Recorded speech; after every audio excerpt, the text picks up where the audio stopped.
Pusat Militer Amerika Serikat, CENTCOM, mengatakan baru-baru ini 4 kapalnya terlepas dari pancangnya di dermaga. Sebelumnya, keempat kapal Amerika Serikat itu ditempatkan di lepas pantai Gaza untuk menyalurkan bantuan. Namun, 2 di antara 4 kapal tersebut telah berada di pelabuhan Ashdod, Israel, dengan dalih kapal-kapal yang dimaksud hanyut terbawa arus.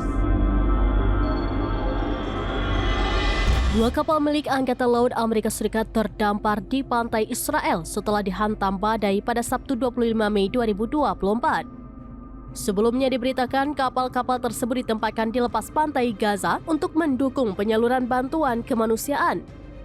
Komando Pusat Amerika Serikat CENTCOM mengakui ada 4 kapal yang terlepas dari pancangnya di dermaga. 2 di antaranya terdampar di pantai terdekat, sementara 2 lainnya hanyut hingga ke pantai Ashdod, Israel. Sebuah kapal yang dikirim untuk melakukan penyelamatan juga dilaporkan terjebak.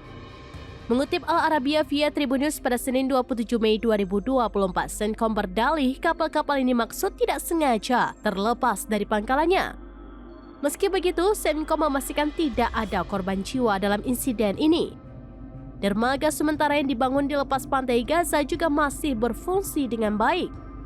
Saat ini, Angkatan Laut Israel telah membantu Amerika Serikat untuk mengembalikan kapal-kapal yang terdampar. Sementara itu, Hamas sebelumnya mengecam keras pembangunan dermaga Amerika Serikat di lepas pantai Gaza.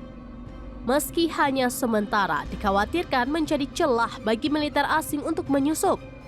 Namun, Amerika Serikat berulang kali menekankan bahwa tidak ada tentaranya yang turun ke daratan.